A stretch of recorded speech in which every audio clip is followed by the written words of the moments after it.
Hello, my dear students and friends. A very good evening to each and every one of you. In the past couple of days, we have been disturbed by electric current and poor network.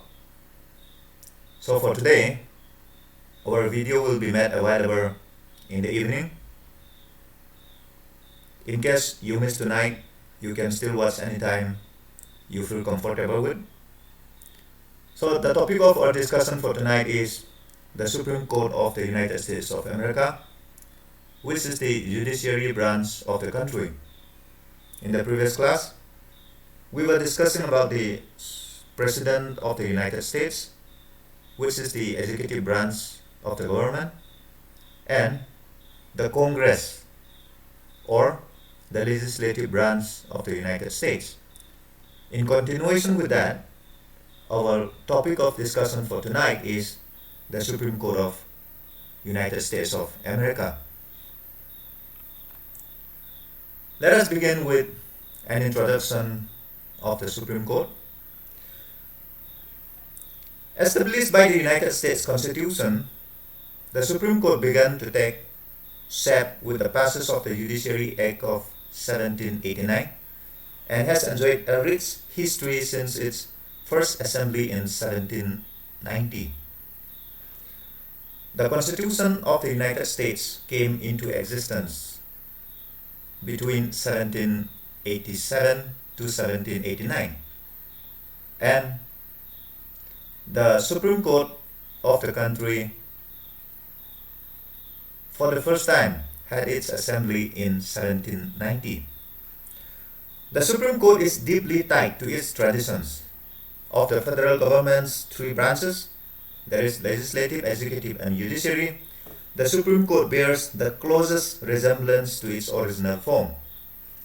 The Supreme Court consists of the Chief Justice of the United States and such number of associate justices as may be fixed by the Congress.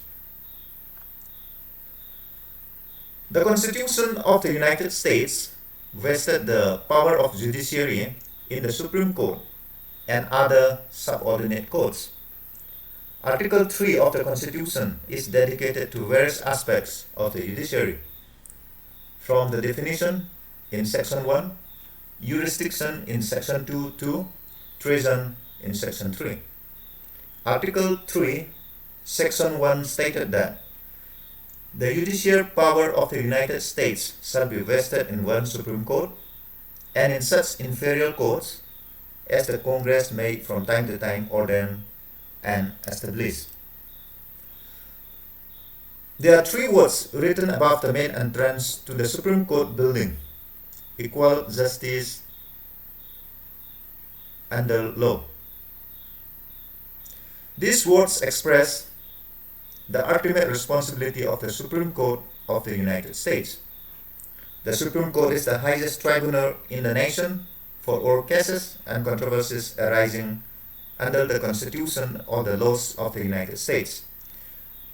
As the final arbiter of the law, the court is charged with ensuring the American people the promise of equal justice under law, and thereby also functions as guardian and interpreter of the Constitution.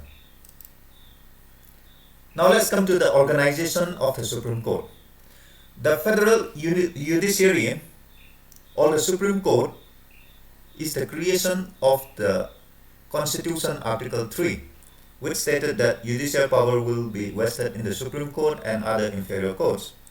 The Constitution actually did not fix the number of judges for the Supreme Court, but left to the Congress to decide. In the Constitution, there is no fixed number of judges.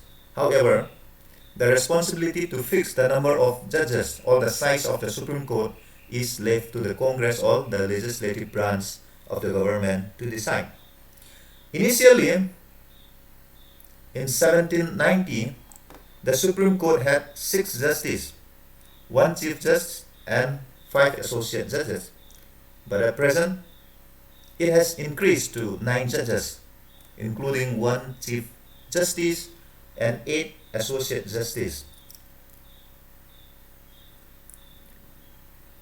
At present, Judges of the Supreme Court include one Chief Justice, as we have just mentioned, and 8 Associate Justices.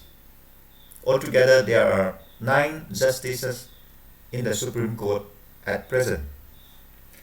As of October 2020, there have been 115 justices in the past more than 230 years. Appointment of the justice. All the judges of the Supreme Court, including the lower courts, are met by the President with the advice and consent of the Senate.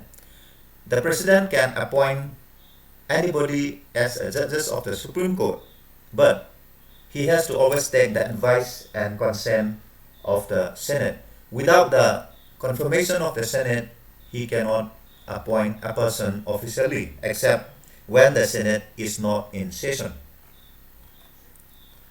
Qualifications of the judges. The Constitution does not specify qualifications for justices, such as age, education, profession, or native-born citizenship. The Constitution, in other words, is blank about the qualifications of the judges to be appointed by the President. In some cases, a justice does not have to be a lawyer or a law graduate, but all justices who have been appointed are trained in the law. In other words, the President is free to appoint anyone for whom senatorial confirmation can be obtained.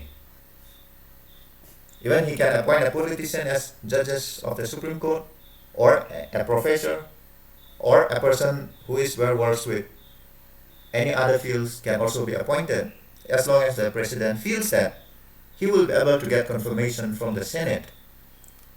However, in most cases, an attempt has been made to select men of high prestige and outstanding ability. Though the President is free to appoint anybody, attempt has always been made to appoint the best mind in the country to be the judges of the Supreme Court. Now, that dress code. I'll be very brief here. Initially, the United States doesn't have dress code for the judges. However, they were partially influenced by the British colonial powers, who used to wear black suit. So from there, the judges of the Supreme Court were influenced to wear black robes. So at present, they are wearing black robes as the dress code in the court. Tenure. The Constitution states that justices shall hold their offices during good behavior. This means that the justices, both of the Supreme Court and Inferior Court, can hold or can continue to remain in office as long as they want, unless they are impeached by the Congress. In simple words, justices often serve until their death, retirement, or conviction by the Senate. By design, why the judges are allowed to serve as long as they want is that it is felt that this will insulate them from the temporary passions of the public and allows them to apply the law with only justice in mind and not electoral or political concerns. A judge can, however, retire with full salary at the age of 70, provided he had already served for at least 10 years. Alternatively, he can also get full emoluments and perks if he retires at the age of 65 after serving for at least 15 years. Though they are allowed to retire with full emoluments, perks, salaries, and all those tips, most of the judges refuse to retire, and they continue as long as their health or their mind are suitable for the job. Now, removal. Can the judges of the Supreme Court be removed? Yes, the judges can be removed from office, but only through an impeachment process. They cannot be removed in any other way.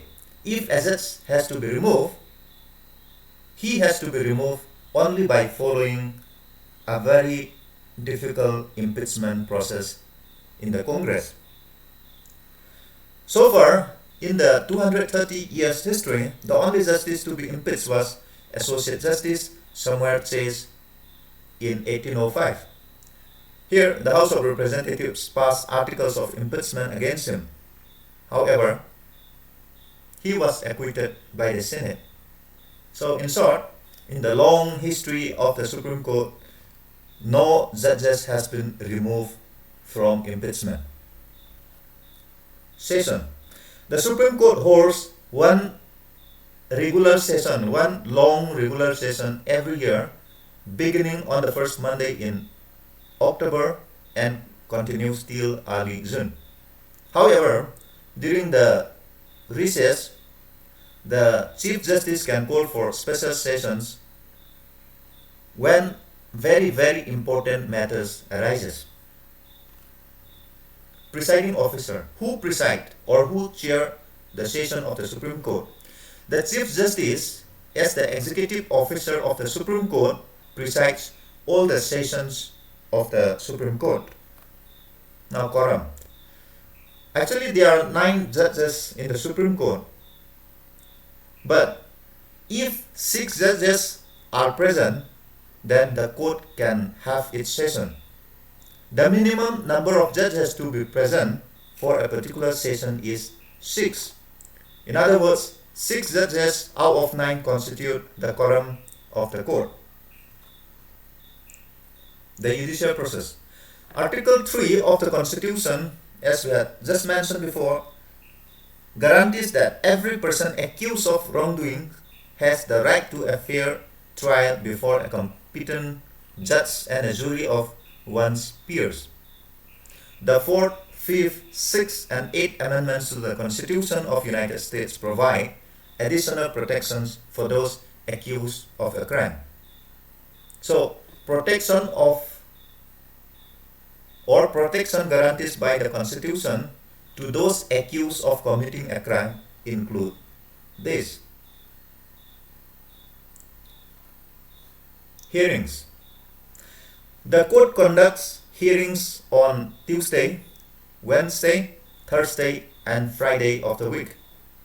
And on Saturday, the judges confer among themselves and register their opinions. They will come together, sit together, share their opinions, and finally they will register or they will submit their opinion. And on the first day of the next week, judgment made by the judges are delivered to the public. Now, how judgments are delivered? When the Supreme Court tried a case, sometimes decision of the judges may be unanimous, and sometimes it may be divided. If it is unanimous, it is well and good.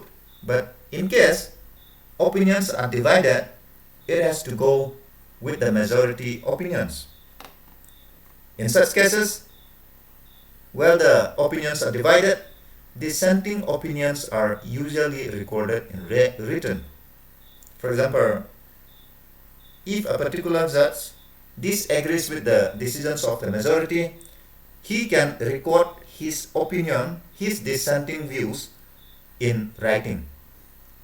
In the same way, if a particular judge agrees with the decision of the majority, but he did not agree with the reasons or with some of the points, then in such cases also, he may write a concurring opinions. Now let me tell you one thing, my dear students, there are so many legal movies which shows how the United States courts decide a case, or how the judges of a court come together and decide a case. So you can watch some of the American movies which shows about the practices of law or practices of the courts in the United States. One very, very popular movies is The 12th Angry Men. It is a very old black and white movie, but there you will see how the judges sometimes come together and decide their decisions. Now, jurisdiction, or the area covered by the Supreme Court. Article 3, Section 2 of the Constitution establishes the jurisdiction or legal ability to hear a case of the Supreme Court.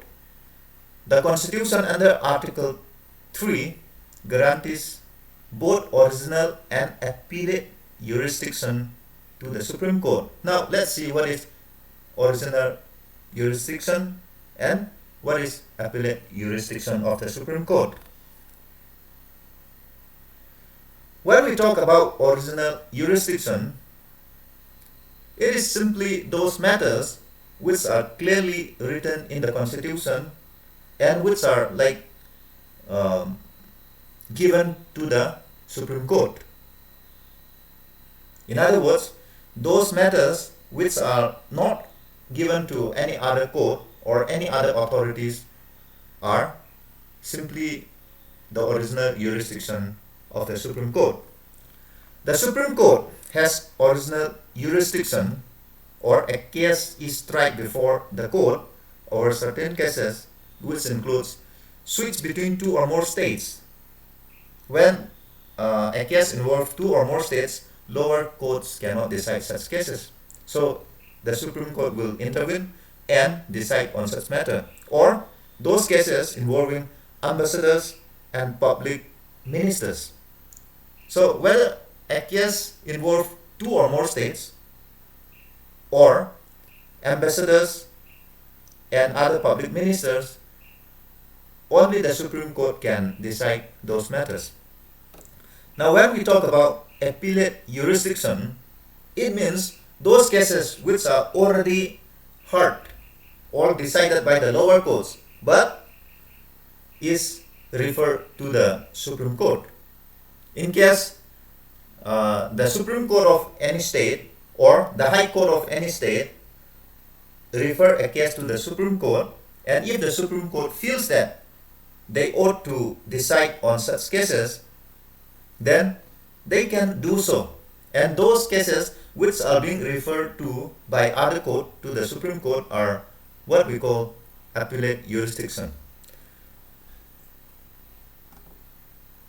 Such cases include cases where the United States or the state is a party, or cases involving treaties, cases involving ships on the high seas and navigable waterways, etc. Now let's remember that when exercising its appellate jurisdiction, the Supreme Court has the discretion to decide or not to do so. On an average, the Supreme Court agrees to hear about 100 to 150 of the more than 7,000 cases that it is asked to review each year. In 1 year, the Supreme Court is asked to hear about 7,000 cases on an average, but the Supreme Court would listen or would agree to hear on just 100 to 150 on an average. Now let's continue with the jurisdiction again. The Supreme Court has not only original and appellate jurisdiction, but also is a court of appeal. In this matter, the Supreme Court has the power to review the decisions of the courts of claims and courts of customs and patent appeals. In such a matter, the courts of the Supreme Court are considered final. As we have already said, the court receives a large number of cases to be reviewed, but he or the court will hear only some of them. Let us remember one thing. The Supreme Court of the United States has no advisory jurisdiction. In the case of India, the President has the right to seek advice of the Supreme Court on certain constitutional matters, though such advice are not binding on him. In India, the President can always ask the opinion of the judges of the Supreme Court, on any constitutional matters. But in the Supreme Court, there is no such advisory jurisdiction, because the Supreme Court and the President are so much separated by the principles of separation of powers and checks and balances. Now, let's come to the role of the Supreme Court. There might be more than these, but we will discuss 5 or 6 of them.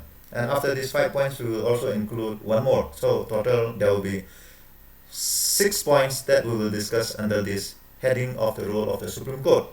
So we shall now see one after another. First, as a protection of, or as a protector of the Federation. Federation means the United States Federation. The Supreme Court plays a very important role in the constitutional system of government. As the highest court in the land, it acts as the last resort for those looking for justice. At first, a person, if he feels that he is not being treated properly, or if he is facing situation of injustice, he can go to any court, any lower court or state court. And the final resort, or the last resort for a person who feels aggrieved, is the Supreme Court.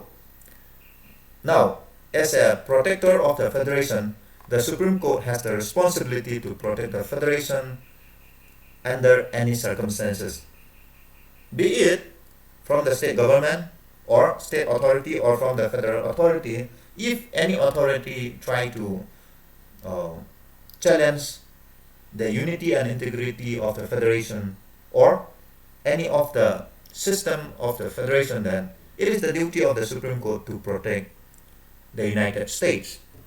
Second, as a savior of the Constitution, or as a protector of the Constitution,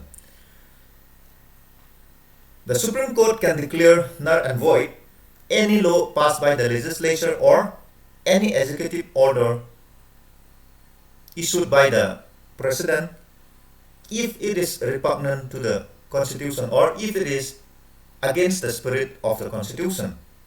Nobody can issue any order, or no authority can pass any law that goes against the Constitution.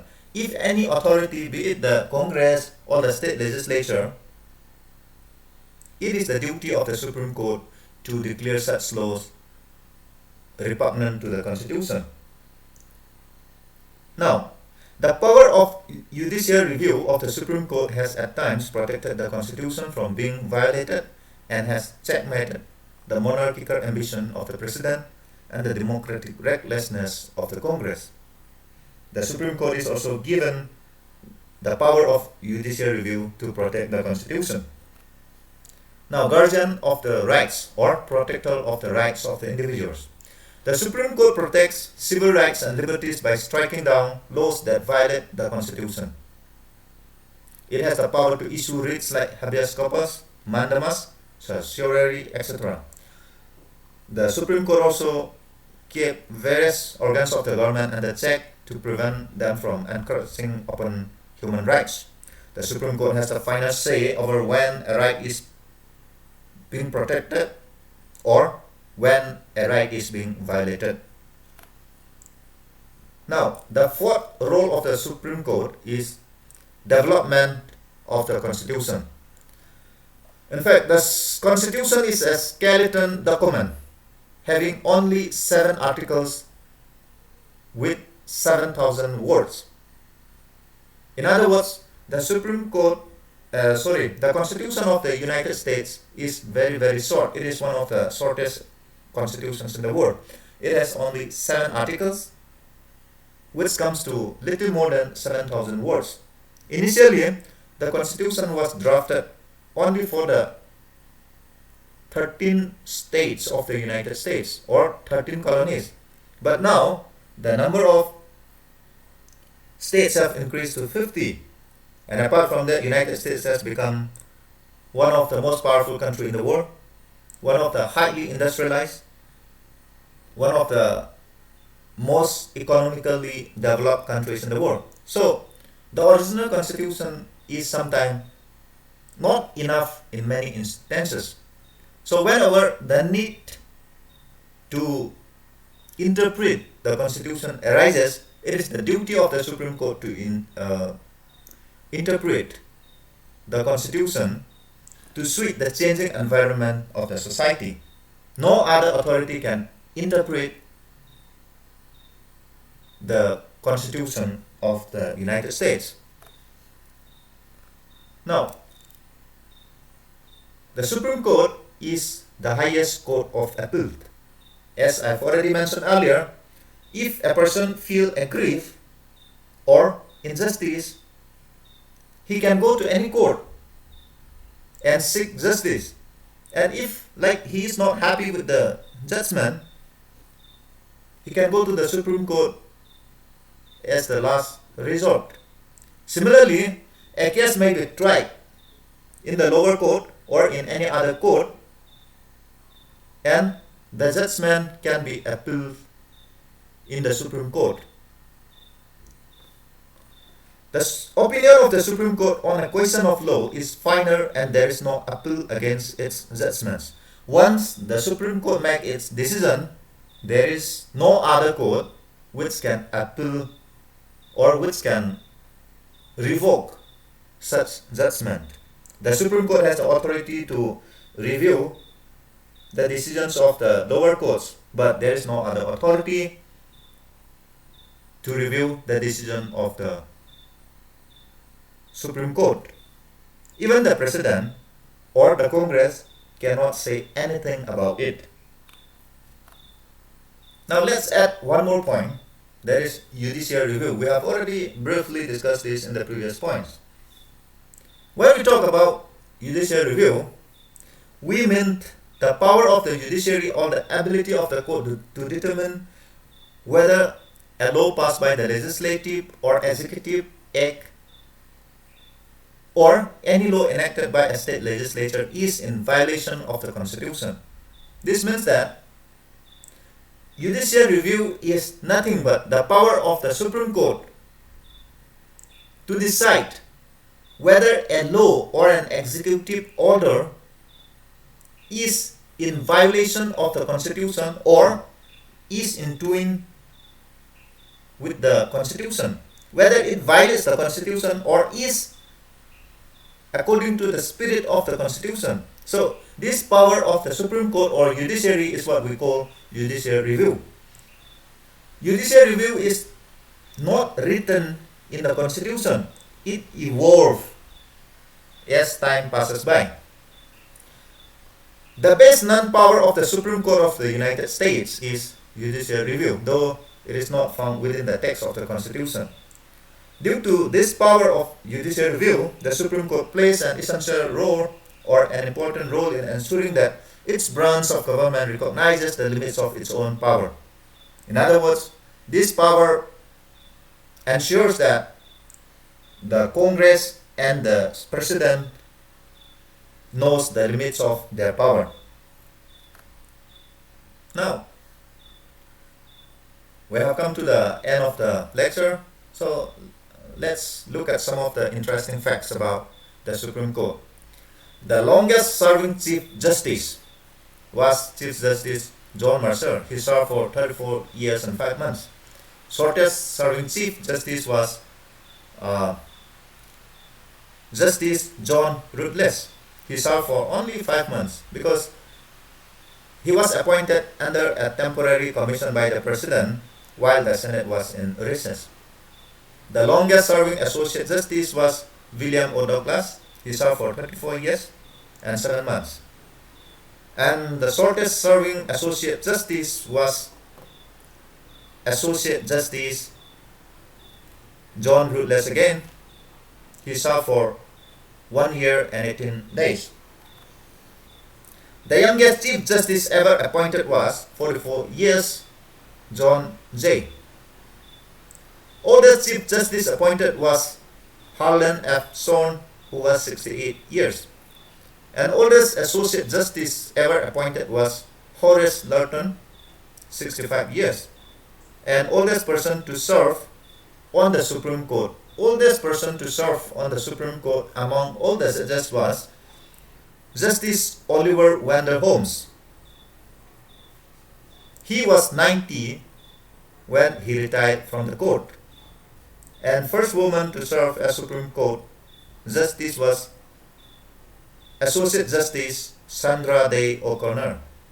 Let us remember that till the 1960s, the Supreme Court itself did not allow women to serve in the Supreme Court because it was still considered that the role of the woman is more associated with her family duties and duties towards her husband and whatnot. However, from the 1980s, women were allowed to serve in the Supreme Court, and the first such justice, woman justice in the Supreme Court was Sandra Day O'Connor.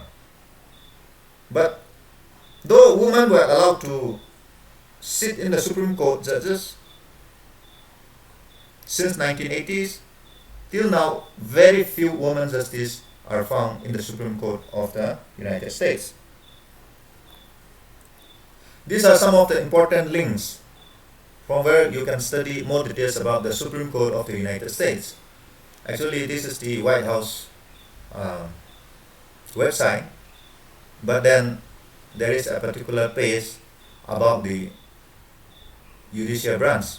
So there are Supreme Court websites and US Court websites. From all these or any other sources, you can always check out more details about the Supreme Court. And these links I'll be giving in the description, so if you are interested, you can check out some of the links and read yourself, because the PPTs are arranged in such a way that we can cover a very vast topic in just 20 to 30 minutes, so we are not able to give in details. So if you want to know more, please read any of the books, standard books, or you can also browse all these websites and read by yourself. Thank you so much. It started raining, so we'll stop here. Until we meet again, take care and goodbye, good night.